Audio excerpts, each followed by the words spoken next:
Hello, everybody. It's SMP Monday. SMP Monday. SMP Monday. Hi, SMP fam.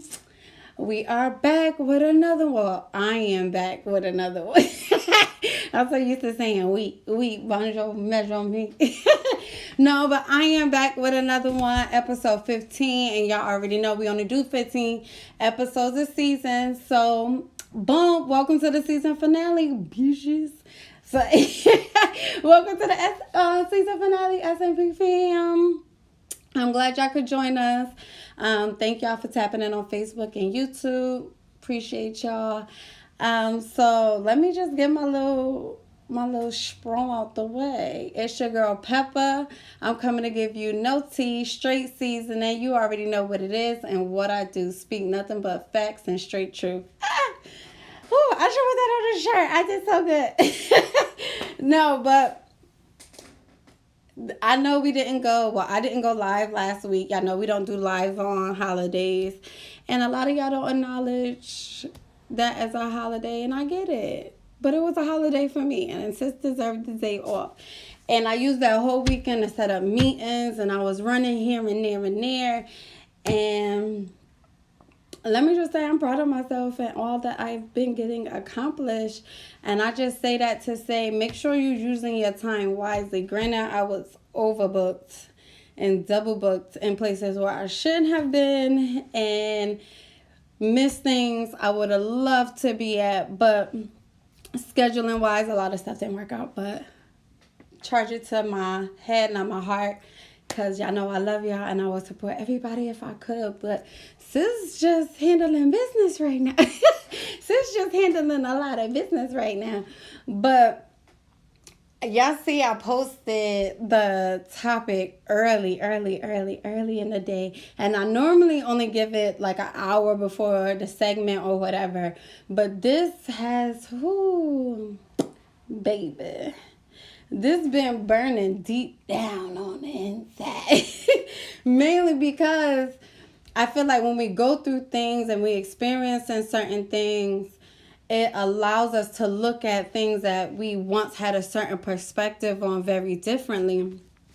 And one thing I learned in this lifetime, in these 30 wonderful years, is everything that you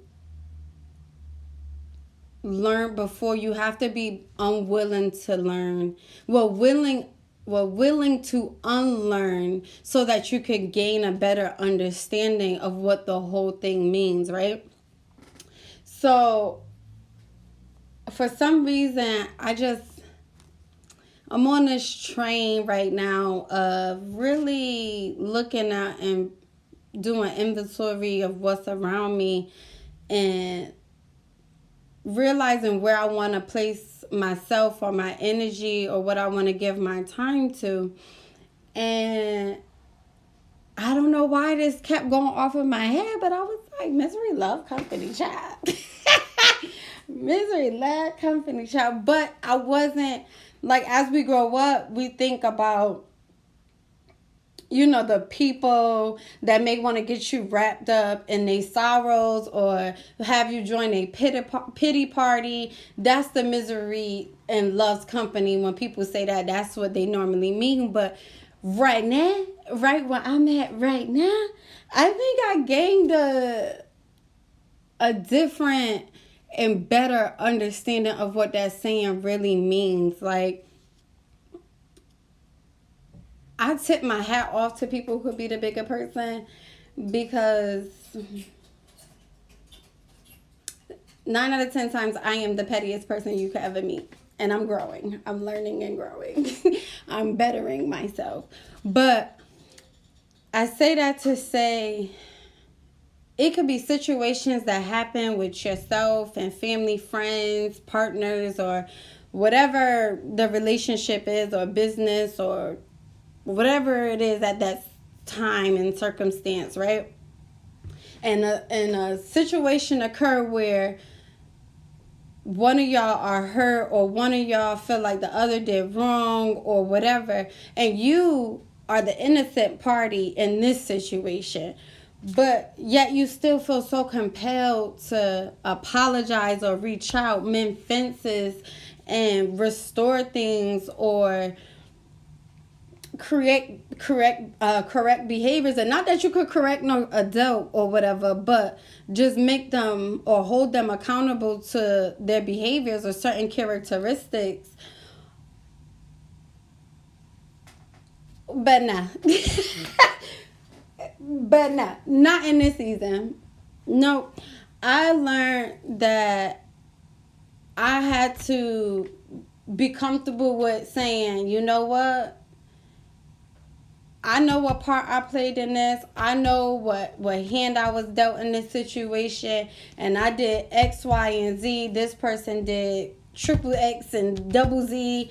And the math is not mathing. So it's okay to just move on. I feel like at some point we got to get to the point where we're okay with moving on with no apologies or half-ass apologies. Moving on with no explanations, no nothing. And I say that over and over again, constantly, especially during the season, constantly during the pod, mainly because misery love company. Those people have a way of making you feel like you should come to them to mend it, or you should come to them and be like, you know what's up, what this is. No.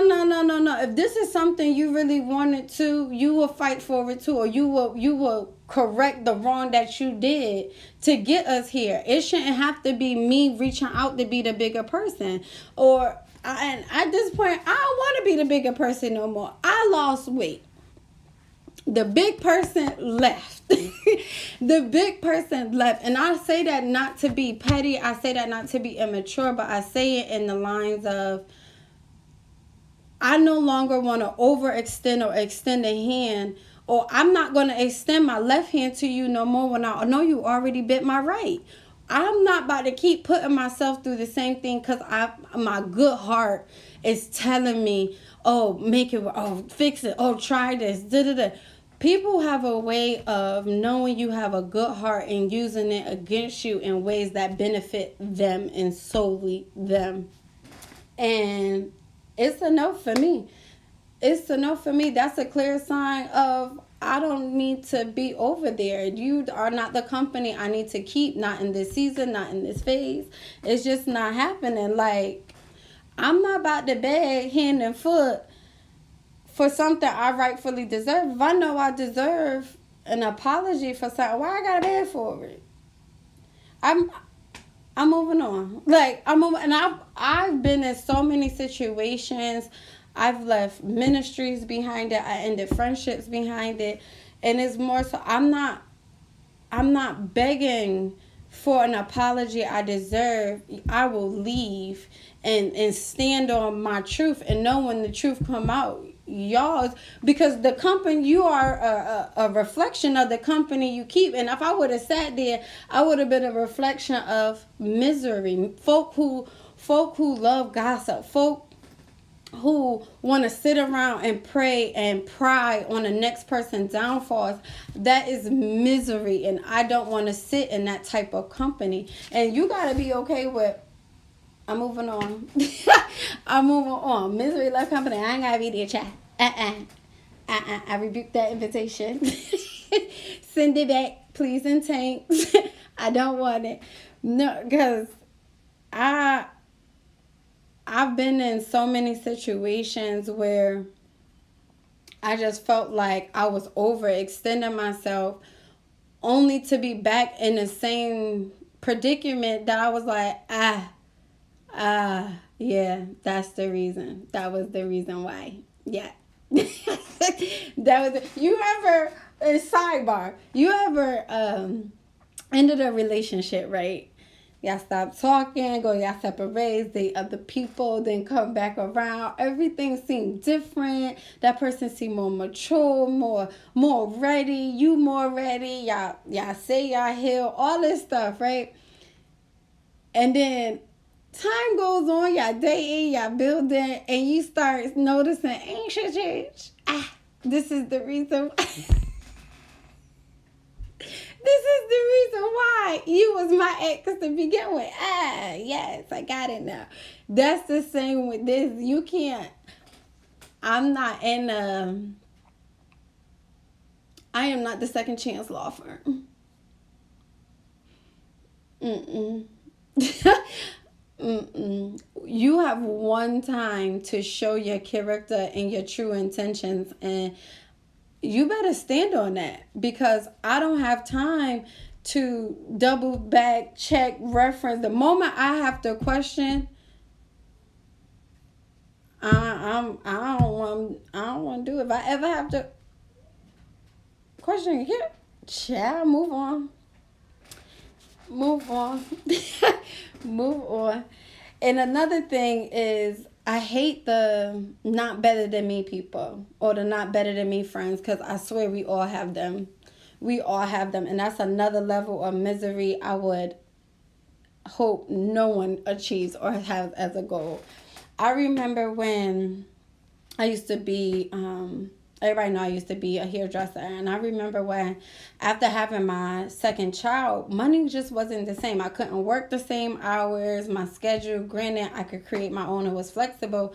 But things wasn't adding up to where I needed to be. So I had to make the choice of put your passion down and get a career that could bring the money into the house. And I remember having several conversations with different people, and one in particular stood out, and the person was like, "Oh, I feel like you left me behind." And I'm like, "You behind me leaving you?" It just like the equation wasn't adding up for me. And it's like, the moment, whether a friend, a sibling, or whatever, the moment you could look at me and feel like we on some levels and we have to keep up, or if this is not what you achieving to be, that's fine. Like, we all are going on different paths and doing different stuff and experiencing different things in life. And I shouldn't be made to feel like me branching out and experiencing those things is leaving anybody, or I'm supposed to carry you on my back to make something happen for you. Like, you see the work I put in there, why you can't put it in too? Like, that's the misery I don't want to be a part of. Like, one, I'm not competing with somebody I call my friend. We don't do levels over here. My wins are your wins, because we all benefit. If you connected to me, why wouldn't you benefit from it? We rocking together. There's no reason I'm going to sit at the table eating stinking filet mignons and lobster tails and all this stuff, and you got ramen noodles. That don't make sense to me. Like, if you connected to a winner, you have to win too. So the point of competing is for who? What? Yeah, we don't do that. No, we don't do that. No, ma'am. And I couldn't fathom or really understand where it was coming from. And it clicked to me, like, people will have you feeling like your advancement or your move shouldn't be made without you conversing with them first, or unless they're the tag along or the plus one too, or what have you. And it's just like, that's entitlement. You're not entitled to my happiness. You're not entitled to what I've been promised or the things that are mandated over my life. You can't entitle, and I don't want to be attached to that. That entitlement attitude is, baby, that will get you nowhere. Nowhere. Nobody's entitled to a damn thing on this earth. Like, you're not even entitled to your next breath. Like, you have no say-so over that. You are not entitled to shit, and damn sure ain't my happiness. Like, no. No, ma'am. I that level of misery gives me the power of Christ compels you. Like, we are responsible for our own happiness. You are responsible for finding out what truly makes you happy, what your purpose is, who you're meant to be. And if a person discovers that for themselves, you should be congratulating. Now, me, I hate a person, right? I can't stand a person when it's time to congratulate you or celebrate you.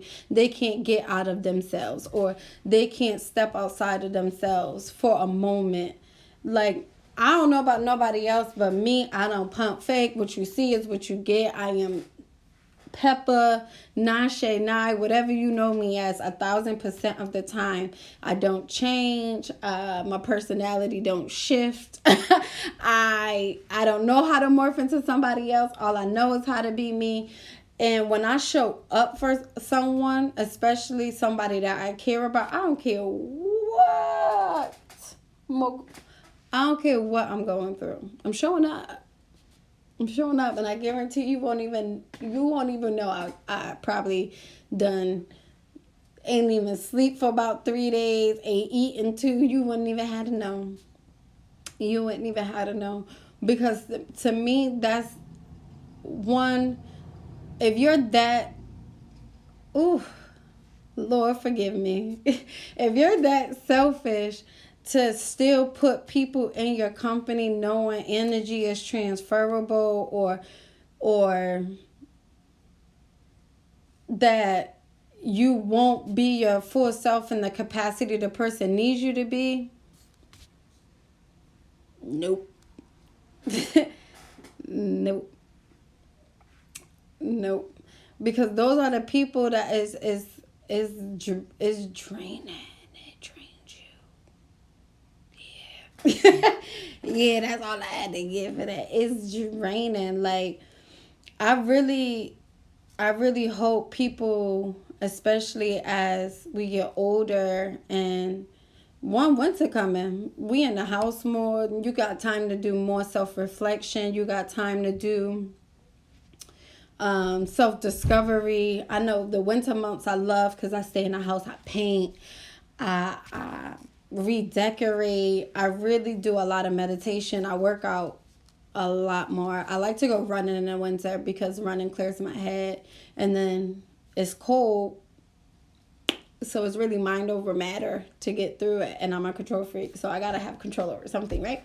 So I do that, and all this while I'm journaling. I'm doing winter months. I really use to inspect those who's around me, shift up a few things, whatever, and then I've really taken to myself, what goals do I have, what I'm pushing for next, what do I want for the next season, how I see my years going, how I want to come out, because in the spring months, everybody start making appearances. Y'all make appearances in clothes. And me, I want to make appearances when I'm popping up with something different, a new business, a different book, a different this. I want my pop-ups to look a little different, so my planning and my strategy itself is a little different.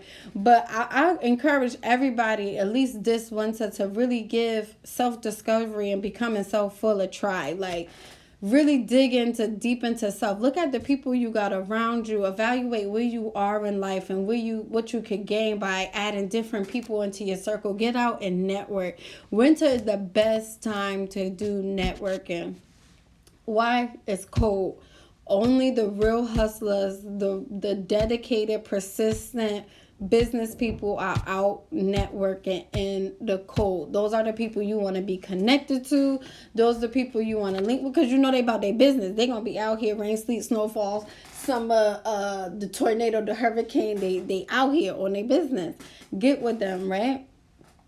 So, in the season finale, it's just me. I can't give y'all too much. I gave y'all what I got. And I appreciate y'all SMP fam all the time for tuning in and going through the motions with me all the time. Because everything always changing on SMP. And everything will continue to change. Season 5, the visual will be different. I'm so excited for this new idea coming forth. Also, in the meantime, while we take this break, your girl will be having her book release event November 19th. It will be posted on the Salt and Peppa page with the link to the event. Make sure you tap in if you want to come out and support. You can get a signed copy. I'll also be speaking at the event. And it's a great networking opportunity as well for all of those who are looking to be writers or have businesses, and as other business owners going to be there.